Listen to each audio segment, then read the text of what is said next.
You're listening to Joe Dalton on Dublin South FM. Crossing the Rubicon.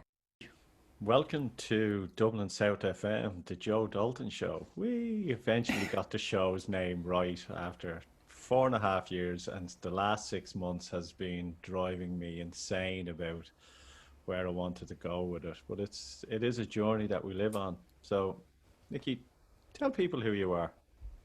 Thank you for having me, Joe. It's lovely to be here. Uh, I am mother of three. I'm a psychologist, so I trained as a chartered counselling psychologist. I'm also very aligned with the spiritual world. I practice as a healer and intuitive as well. And I came into my journey really through a lot of kind of soul searching and going inward after being diagnosed and coming into a full recovery from lupus, systemic lupus erythematosus. So it pushed me, catapulted me into understanding myself and really figuring how to integrate the mind, body, spirit. So that's what I do in my everyday life. Okay, so let's get the formalities out of the way as well as I like to. Um, your web address as well. Give us that now at the beginning, so we don't have to do the standard. And your web address. So give us that as well. Sure. So Nikki, Nikki, Nikki Gresham-Record, all one word, .co.uk. And last year, so I've brought through a healing method, a healing system, a new modality, which integrates the mind, body, spirit. And my focus is really about beliefs, shifting beliefs. And Well, okay. So shifting beliefs, I think that's where we are in the world at the moment. It's all about shifting beliefs. I think there's a battle going on in the world between, some people call it good and bad, some people call it ego and self. It's, there's people out there living in some sort of fear or doubt. People are getting angry, people are happy, people are pivoting, people are finding the blessing in everything. There is a multiple of emotional feelings going on, like a big stirring pot in 2020. Where's it going? Who knows? Hopefully it's going in the right direction, where we, more and more people, wake up and see this wonderful world we live in, the Garden of Eden, and how wonderful it can be if we just open our eyes. So, going back to that, your introduction, where did your journey began? Your connection between, in college, you were studying, and then suddenly something happened that made you go, maybe there's more to life. I hit rock bottom, to be honest. So I always had a feeling which I didn't understand, that I felt a bit different. I felt a little bit like I didn't belong, or like I was an observer of life. But it was a while. So it wasn't until I was diagnosed with lupus when I was 19, so just as I was starting uni. And then I went through uni, I pushed. It was that energy of just pushing through, striving. So I was blessed to be kind of good at a lot of what I did. It's very creative. I was academic. I was sporty. I danced. So I didn't want to let the lupus stop me, and I pushed, and I kept pushing. I left uni. I went into work in mental health. And then I pushed through that, worked in drug rehab for 5 years. And it wasn't until I had my first child, which was early on, just before I was 30, because I was told that I might not be able to have children. So first point possible. And I was very sick, and then fell pregnant with my second child. And it wasn't until I got to rock bottom, where I just did not know how I was going to cope. In a lot of pain, completely exhausted, no DHEA, no barely any cortisol production. I just got my body into such a state, and I got two babies, and my second baby, bless him, I was on a lot of steroids when I was pregnant with him to manage the sickness, but also the illness. And then I couldn't see a way forward. And my son was sick. He had a mischievous gut. or they never really found what he was allergic to, but he was having allergic type responses, chronic reflux. So we had 2 years of screaming day and night. And, I had lupus, I had a 18-month-old baby. So it's full on. So it got to So the it was point where all this pressure was pressure. loading on you, and like an elastic, it was going to snap. When Yeah, did it snap? yeah. So it just got to the point where I could not see a way forward. I lost faith in the medical system, and I think I could tolerate it for myself, but I couldn't tolerate the kind of invasive procedures for my baby.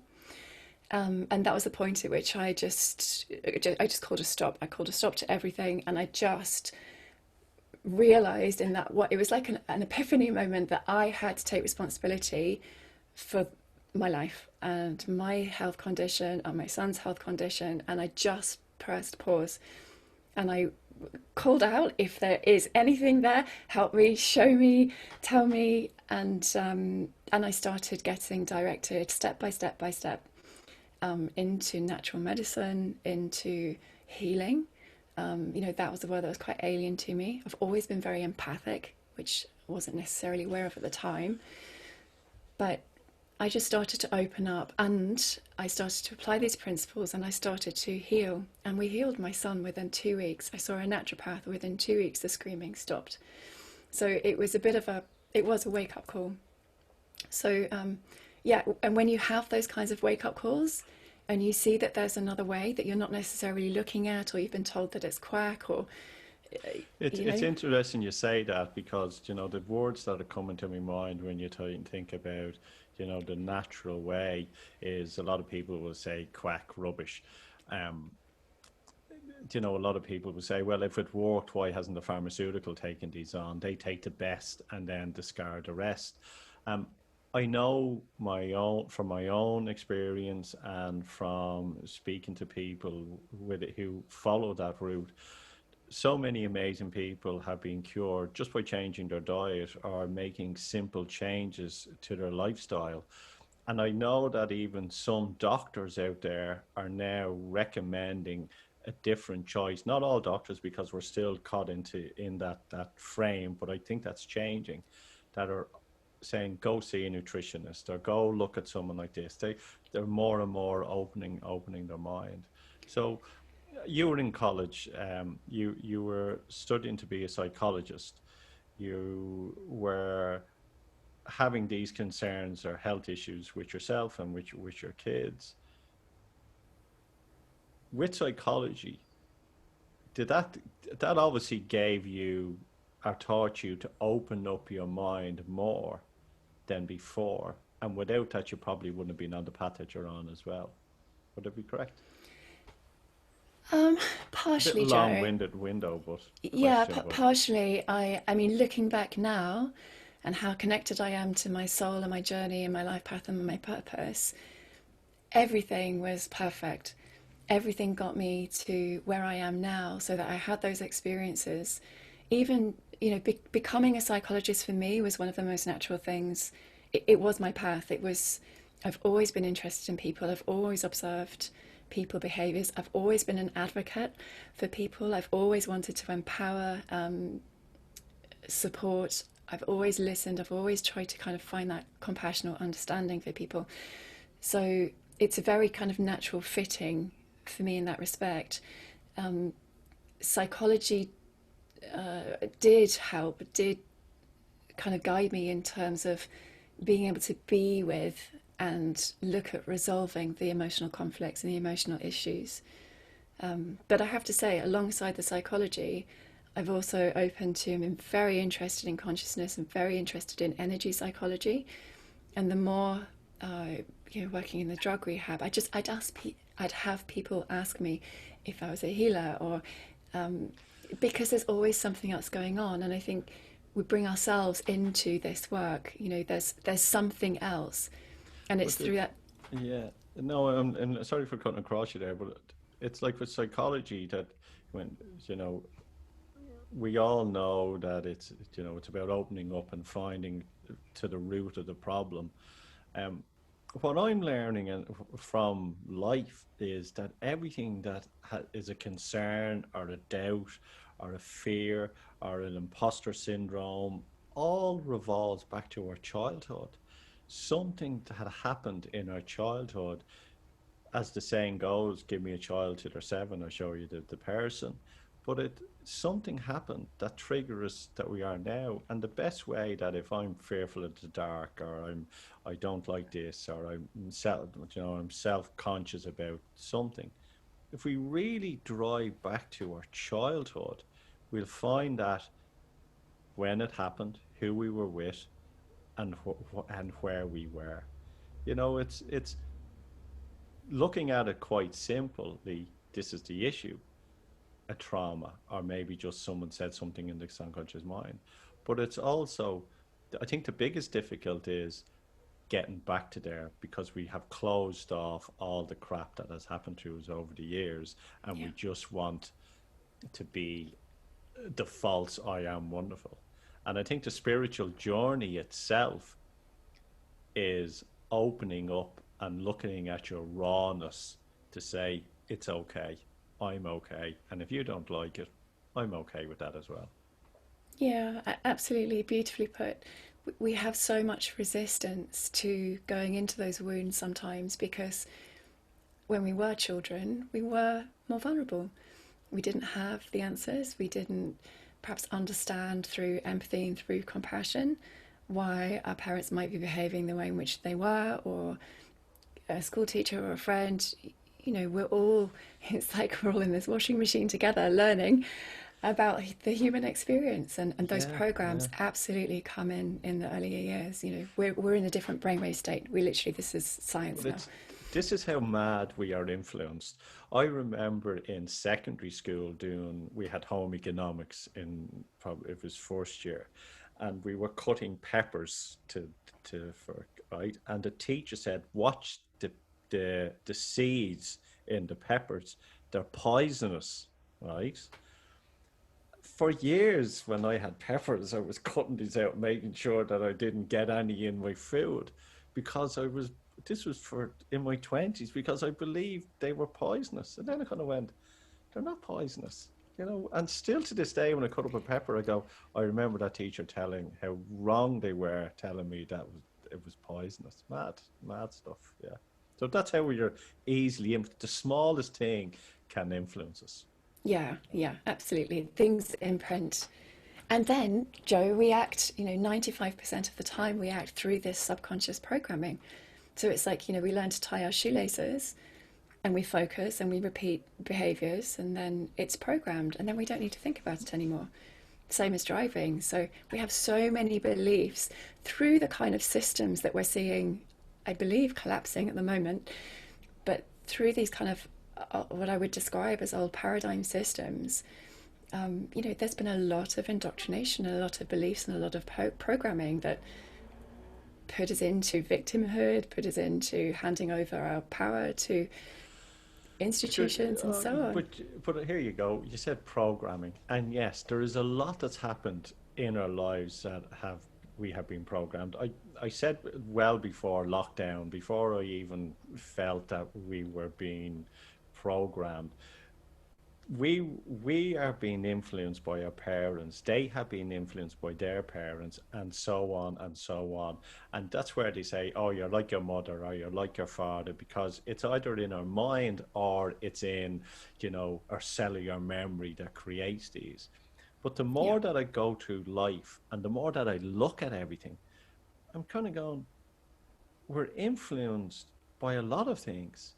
Like we're influenced by our teachers, which I said, we're into by our government, by our TV programs that we watch, by the news. All these things influence us subconsciously without us knowing. Subliminal messaging. When they did a test with subliminal messaging, the first one, it was they flicked on popcorn in a movie theater for a second, and everyone ran out and bought popcorn. So they know, we know that we're influenced, and I think the message that I'm trying to get and want to have a conversation with you as well is about stop looking outwards, Stop looking at all that crap that's influencing you, because when you do, it scares the bejesus out of you, and start looking about you, feeling within. Get back to who you are on it. That's me Yeah. off the pulpit. Yeah, if there was one program I could shift, it would be this idea that um, that humanity is, not that people are not to be trusted, or that the world is dangerous and unsafe. Because I think there's a few people that are malevolent, that have been, dictating, creating, and we've just got so many beliefs. And I genuinely believe that people are good at heart. I genuinely believe that we are benevolent, and what's happening at the moment is this shift in consciousness. There's a rise. It's been happening, and I don't believe that it can be stopped. There's a rise in consciousness, and that we're moving into a service to other, where we come together as communities and as one humanity. And there's a lot of push, there's a lot of kickback, because I think the powers that be feel like they're losing control. But it's this rise in consciousness. If everybody could see themselves as the divine beings that we are, we are. I think everybody agrees that we have a soul. We have, that we're spiritual beings having a human experience. Yeah, And no, I disagree with you there when you say we have a soul. We don't have a soul. I we don't. We are a soul. we are, yeah, We sure, are, yeah, and I use the analogy of when you get into your car to drive, you don't come the steering wheel or the seat or the pedals. You are just in the car driving around. And that's the analogy that I use for the soul, is we are in this body, ash to ashes, dust to dust. This is being created on the planet, and we are just in it. And we are using this as a vehicle to get around. yeah, And, you know, and it's like, in business, your business is thriving. You have this spiritual level, but you also then are running a very successful business. You have your ups and downs, like we all do. And I think when some people hear spiritual or all this, and then they go, oh yeah, that's woo woo, but there's a business element to it as well. And what I'm learning myself, that when you bring all that inner peace and wisdom into the business, it changes, and there's slight things that happen that make it more fun and easy, instead of working your arse off to your fingers bleed, because that's what you used to be told to do. and that's the energy of sacrifice. No, I agree with you completely, and that's the power of words as well. You know, Yeah, yeah, yeah, yeah, how we use our words and how we communicate, even in the whole, you know, the protesting and the truth, the movements that we're seeing. We have to be careful what we focus upon, and we have to. It's absolutely useful to spread, the new truths that are coming out. It's good for us to question, to be intelligent, and think about what we're seeing, and how the programs are operating, to be able to see through the programs. But we also have to be really careful with our focus and our intent and the subtleties of those words. Um, yeah. And getting into that, it's about that anger, and it's about the panic, and it's about the fear, and the people. I've seen families split up. But do you know what this reminds me of? It reminds me of Brexit. Families were arguing about the voting in England with Brexit. So let's take a break. You're listening to Joe Dalton on Dublin South FM. So just before the break, I was mentioning about what's going on in the world reminds me of Brexit. That when Brexit, the vote for Brexit in England was coming, families were divided. And some people aren't even speaking to each other still. I think what's happening in the world at the moment is causing the same rift, but stronger. Families, friends, people who you thought were where, on the same wavelength, you realize they have no compassion or they've no empathy. And then other people are saying, oh, I'm full of gratitude and it's amazing, but they're still attacking marchers in the street, going, feckers, or, you know, we have to get to this balance of it's okay what everybody is doing. I accept what you're doing, you accept what I'm doing, and but I'm not forcing it down your neck. Would that be right? Yeah, absolutely. It's what we're really going through is this, it's a human experience now. So things are so heightened globally that we're being forced to feel into. I mean, what's happening, Joe, bigger picture, is that there is a raising of consciousness on the planet, and there is more light than there's ever been before. And that light is literally shining a light on all of the shadows, on all of the dark. And so there's nowhere left for the dark to hide. We're seeing it. And as we're seeing it, people are having to confront their own shadows. They're having to confront their own feelings. How do we feel about this? This is what we were talking about earlier in relation to kind of me and that kind of healing journey. We have to go into, how does this make us feel, and stop projecting the anger out, stop projecting the frustrations out, because ultimately wherever we are feeling strong and intense emotion, we have a corresponding belief, whether that's belief that we're helpless, or there's nothing I can do about this, whether it's feeling that people are being a threat to me, causing me harm, causing me danger. There's a lot of projection. But these are literally old paradigm beliefs and programs that are getting played out. So where all this emotion is coming up, the best thing that we can do with that is to feel into that and start to understand what programs, what beliefs we have running personally.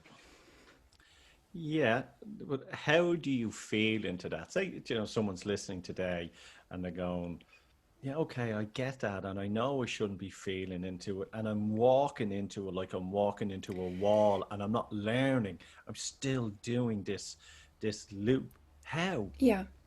Well, the first thing I say, as you asked that question, I kind of heard some responses, which is, that's BS, because people don't want to feel discord. They don't want to feel unease. So anybody that's challenging what I'm saying or doesn't want to hear that, I would encourage you to go. All we have to do is to feel into our body. Where is the anger? Where is the frustration?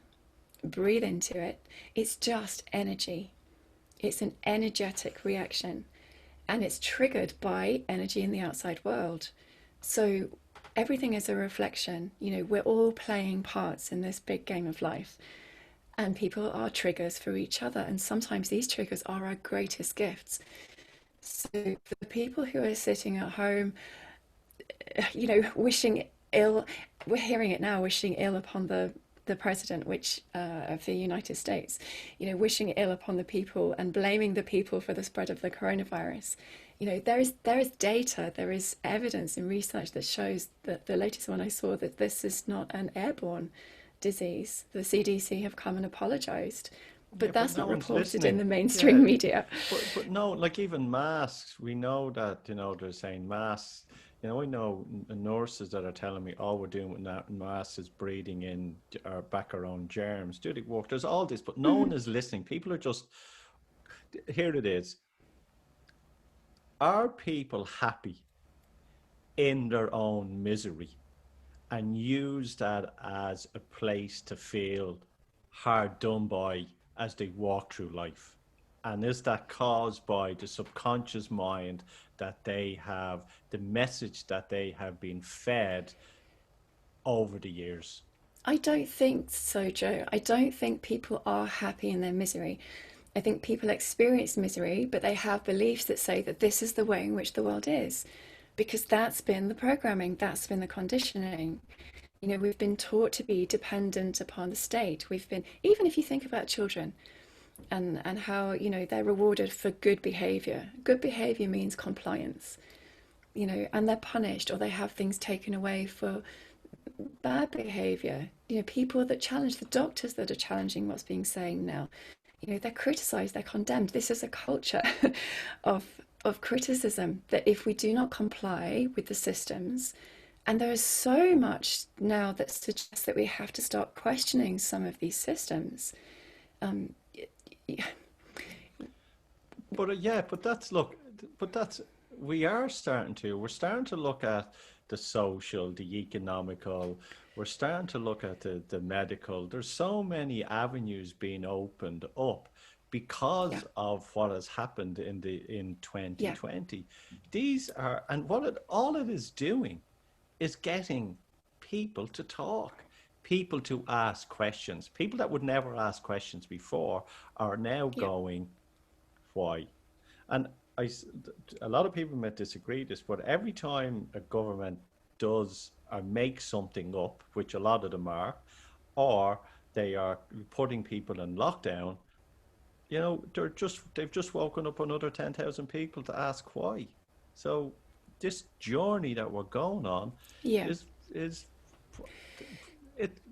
I feel that after 2020 and when everything sort of settles down, which it will eventually, there's going to be so much good coming from what we've learned from the year of 2020.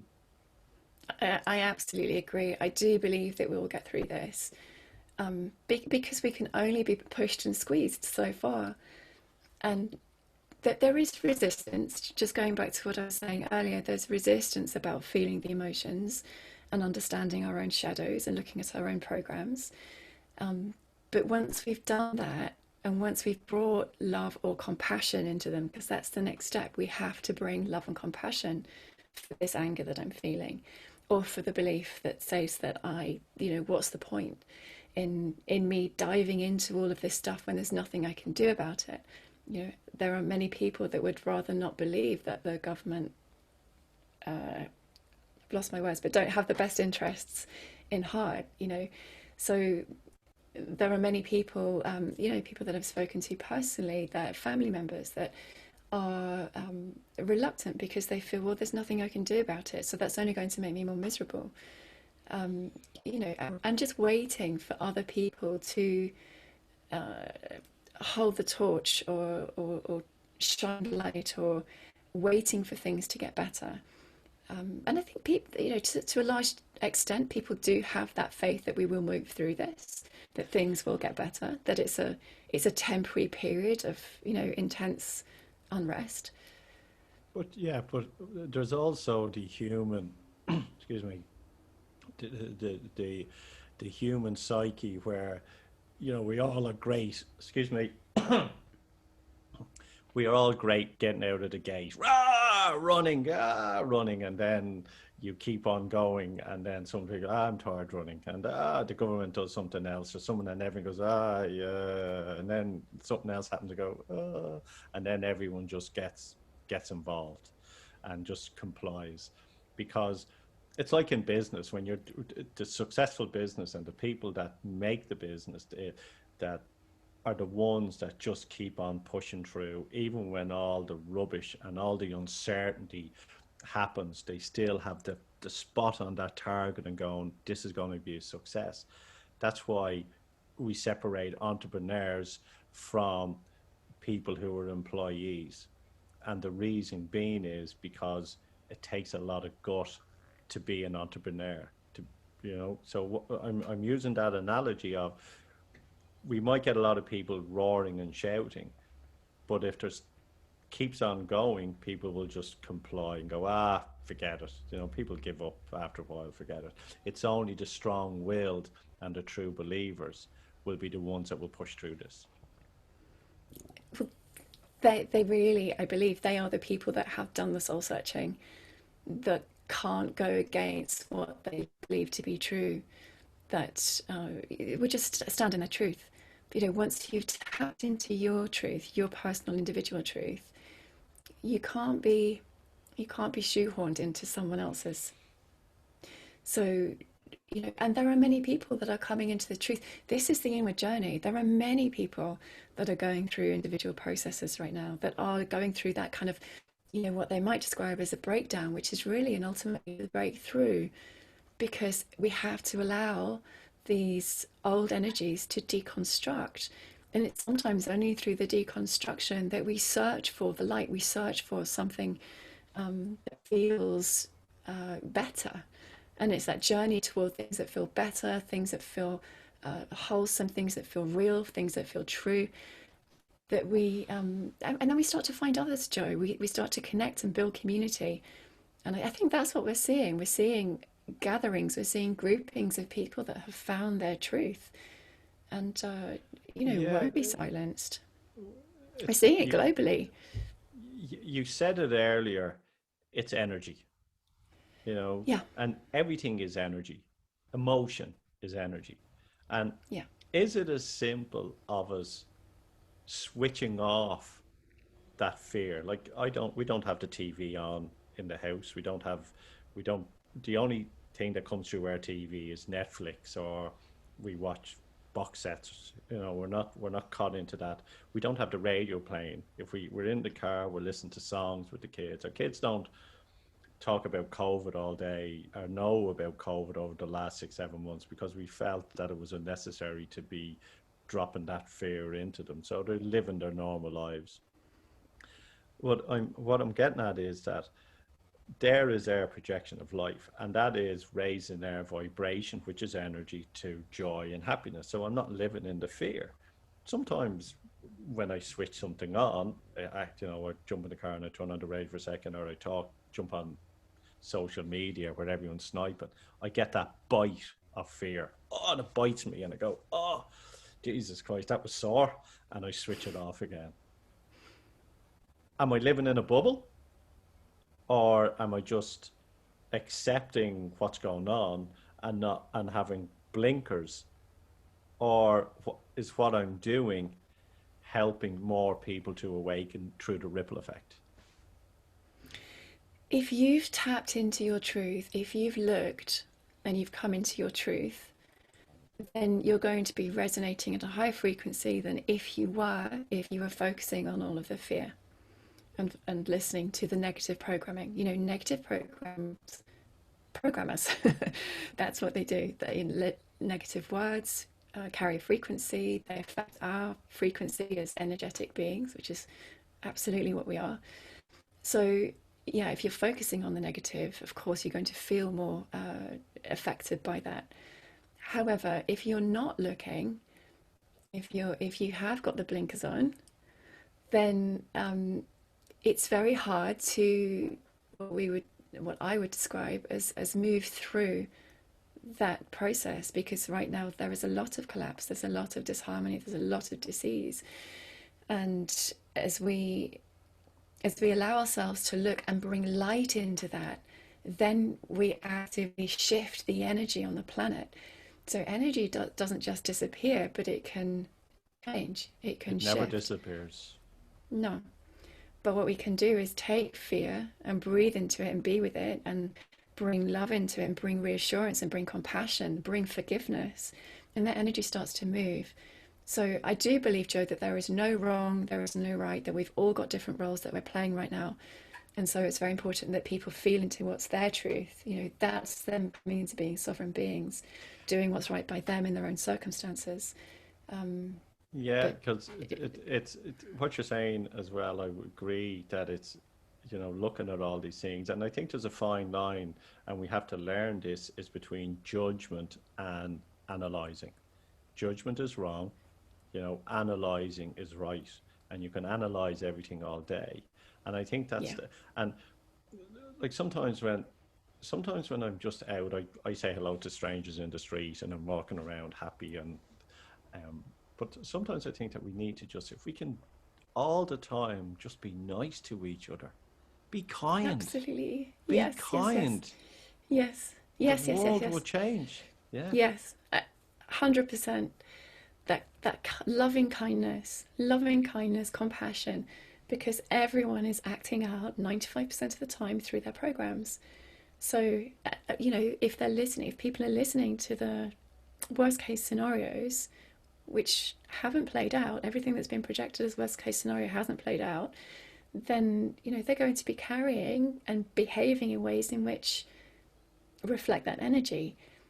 So the more we can bring love, compassion, understanding, and kindness, that, I personally, I have a, I don't wear a mask. I have a exemption, and as I walk into a shop, I go in as a sovereign being with so much love in my heart, and I smile, and more often than not, people will smile back at me, because of the energy that I carry and the love that I bring, and I genuinely have a love for humanity. So people feel that, and I know that that ripples out. It's absolutely absolute truth when we hold love, when we have an openness, that people feel that, and people connect with that. Energy flows where energy goes. Yeah. I wear a mask in the shop. I I I do suffer from I get a bit claustrophobic, so I have this. So I do, pull it down because I need to, because I kind of feel like I can't breathe. But if I see someone not wearing a mask, I support them. And if I see someone giving out to a person, or if I see, who doesn't wear a mask, I will stand up for that person who is not wearing a mask, because I believe in free will. I believe in free choice, and that's why, and I think that's when people rally together and kind of go, well, it's for the greater good. What is the greater good? When we get to this sovereign being of, love and be kind to each other, all this other stuff won't matter. It won't No, matter. no. And it doesn't, absolutely. I'm not saying, it's everyone's personal choice, like you say.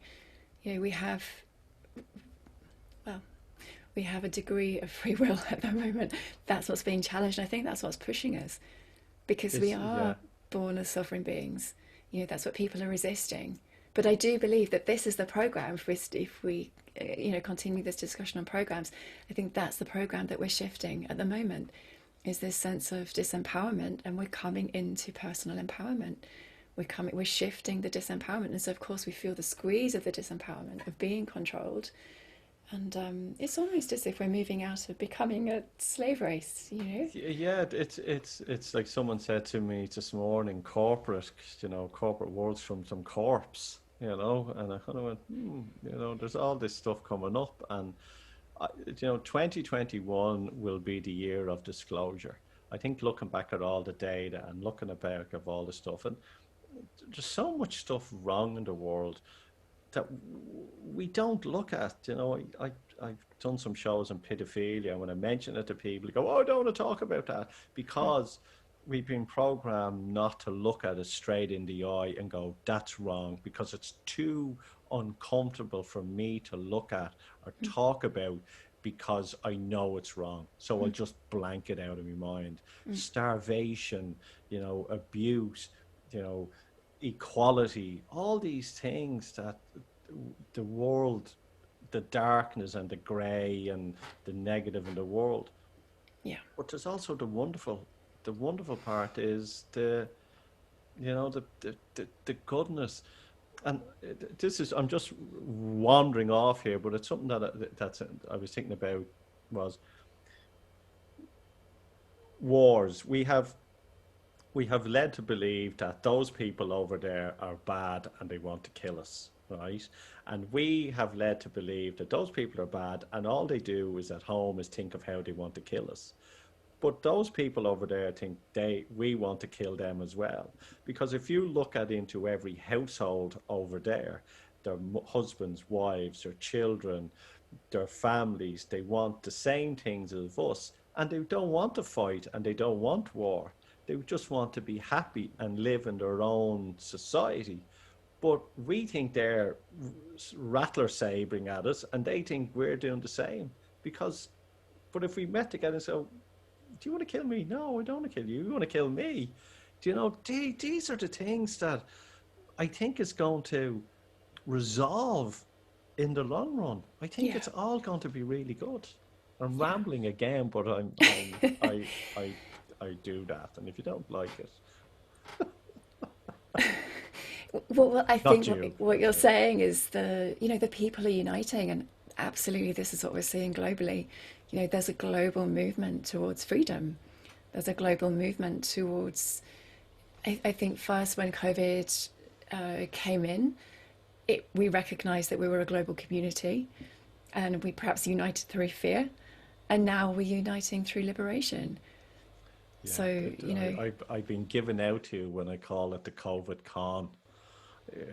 That, and I say that as that will be, someone will make a movie or a documentary in about 4 or 5 years' time. The COVID con, how the media um, influence the nation, or misguided a nation. So I've been given out about that, but that's part of it. But look, Nikki, all the stuff that you have learned and all the roads that you have gone down and all the teachings, where's it leading?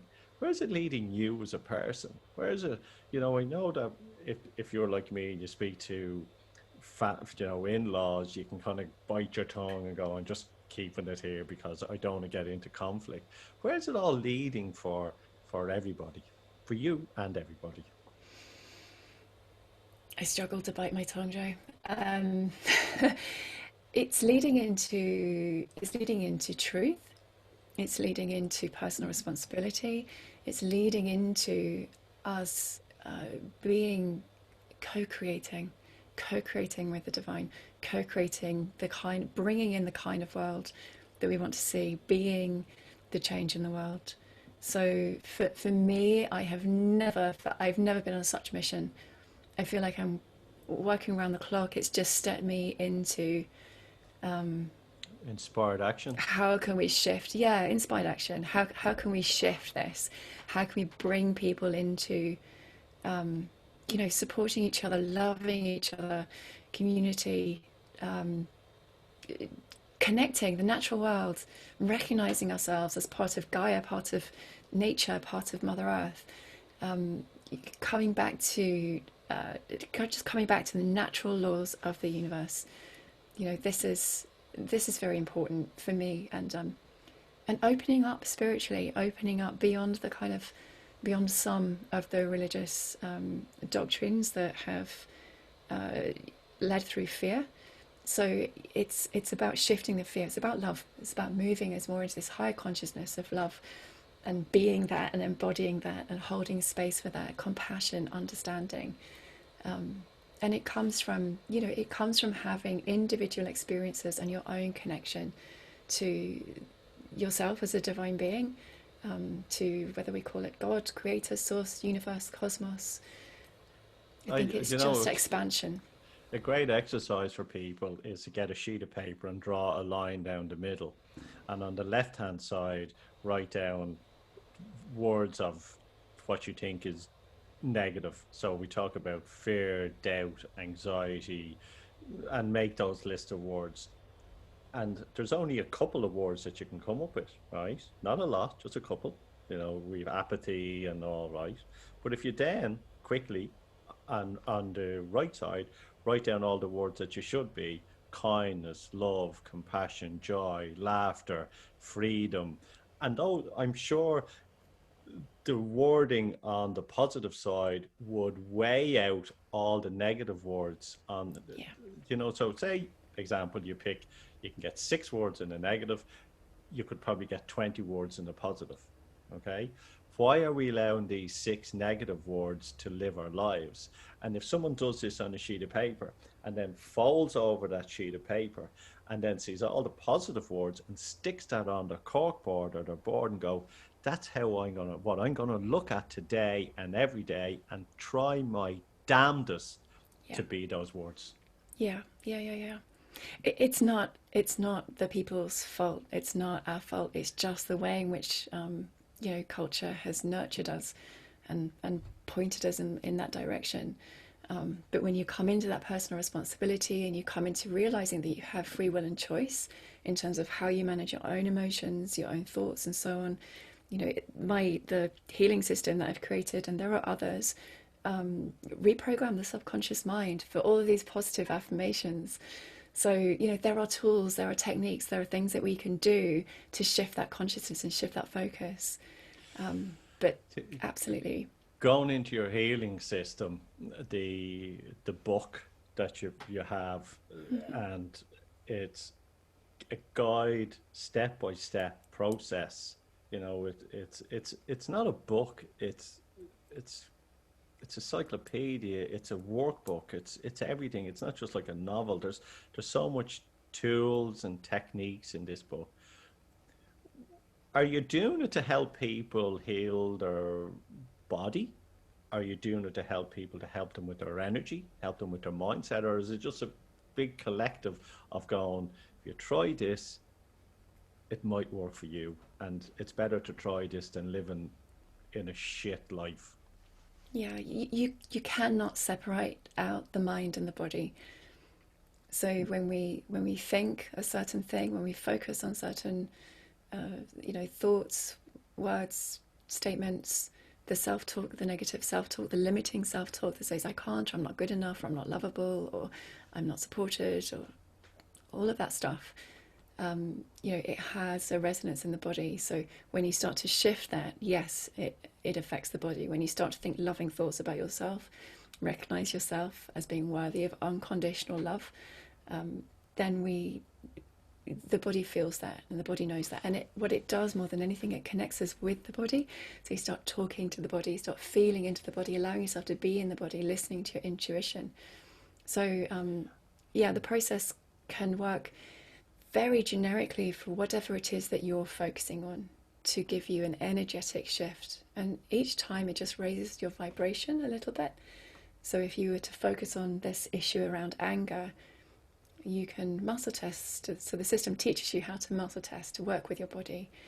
And you can find the belief that's cause, or that would give you a shift. So you start to release that distortion within the body energetically. So we become clearer. There's clarity. I think it is about becoming clearer and having clarity. And that's in all walks of life, especially with a business. When a business finds out that they have purpose and clarity, it grows. Ourselves, when we get that inner compass, our intuition kicks in, and our intuition guides us a lot more than looking at all the stuff outside. It was just something that popped into my head there. All that you're talking about is also about living in the moment. Yeah. Okay. And a lot of people think about stuff that's going to happen in the future, which creates a reaction now for something that has not existed, or possibly will never exist in their life. So all the teachings and all the stuff that we're trying to express and help people with, it's about just being in the now. It really is, because that's where we create from as well. Yeah, yeah. I think over the last 6-7 months, I've gone on a massive journey.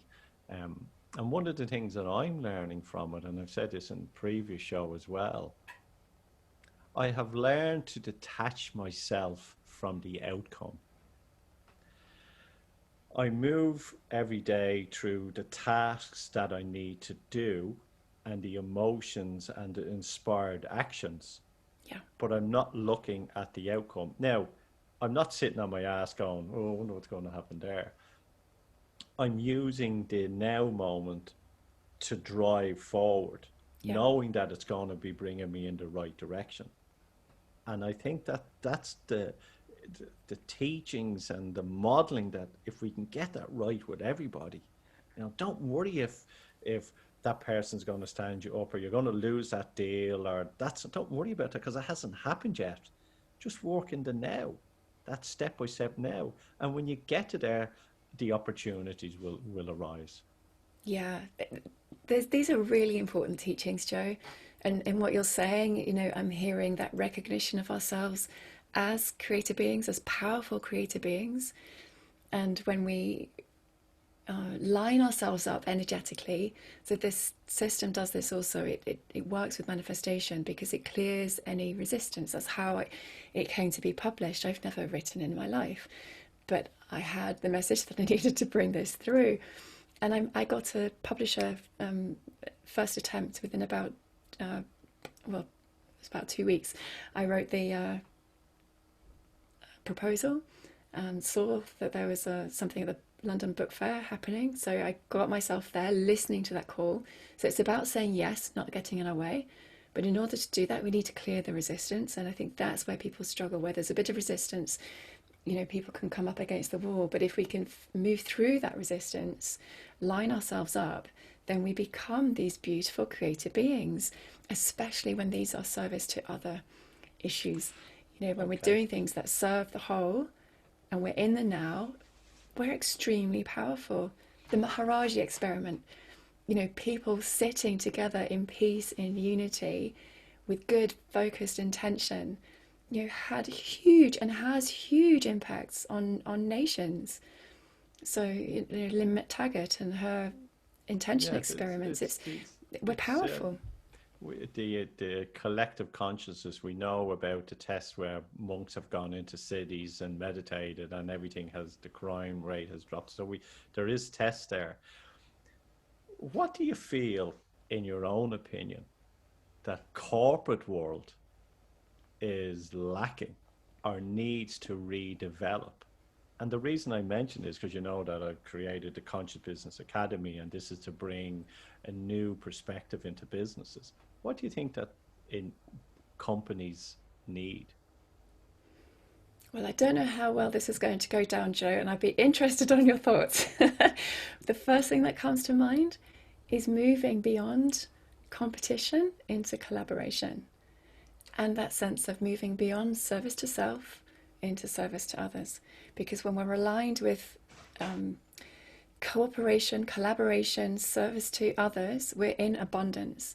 We're not operating from a place of lack and fear that there's not enough, that someone's going to take away my business or take away my power. So, when we come into the belief and the philosophy that there is enough, and there is enough, then, we expand and we start focusing on how can we serve each other? How can we serve, the people that are part of this company? The value in humans, the value in the service, the value of the product. We start that as an offering, and law of attraction suggests that it expands, it grows. Yeah, I when I hear law of attraction, I sort of think of it, it's something you give a 20-year-old or a 19-year-old to read, the secret, because that's what it is. But I also believe that you are right, because once a company stops looking at its employees as commodities and looks at them as individuals and an asset, but a community. So remove the brand, remove the mission statement, and look at it as a community, because communities work together. Okay, people spend more time in the workplace, if it's a community, than they do at home, or when they're at home 8 hours of that they're asleep in bed.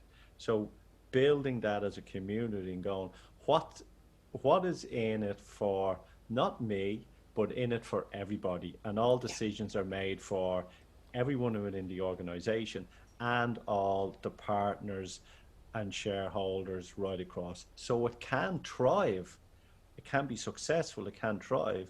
It's just a slight different mindset. Now, some people might go, that's wrong, we need to ram these up and all, but no, I've seen it and it works. I got goosebumps when you first said that. That sense of community, and what came to mind there was that, the power of the group, the power of the co-creation.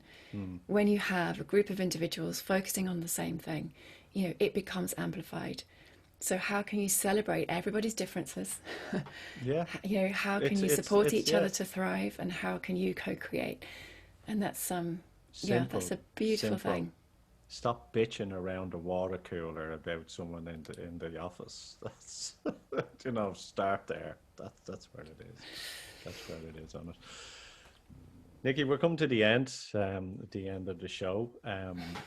We've a few minutes left. Your wisdom exceeds you. I think that you have a lot to offer. I know that you're moving from one stage of your business to a new stage within your business, and it's you're working with with more and more companies, and you're working with more people, and you're doing the training courses. Where globally do you want to be? Where do you want to be globally as a individual within your organization? It's interesting you say that, because as soon as you say that, I went into contraction. I don't want to be anywhere globally. So how I work and how I've worked, in 2012, I think it was, I had a huge kind of spiritual experience, and I was totally humbled by the divine. And so where I am and where I was since that moment is being of service. It's really not about me at the moment. I would love for as many people to tap into their potential, into their own divinity, into seeing themselves as these beautiful, extraordinary human beings. And I would love to share the method worldwide. But I'm interested in all sorts of things, Joe. I love kind of the creative energies. I love the uniting and meditation. I'd love for this method to get out into the world, because it's a self-help method. So there are practitioners training, and hopefully trainers training, and it will take off and it will grow, because it works. But it's all in the book. So as far as I'm concerned, I'm here as service to. Where can people get the book? My website. You can go to healinginsight.co.uk, or Nikki Gresham-Record. Is it on Amazon or anything? It is on Amazon. It's on Amazon globally.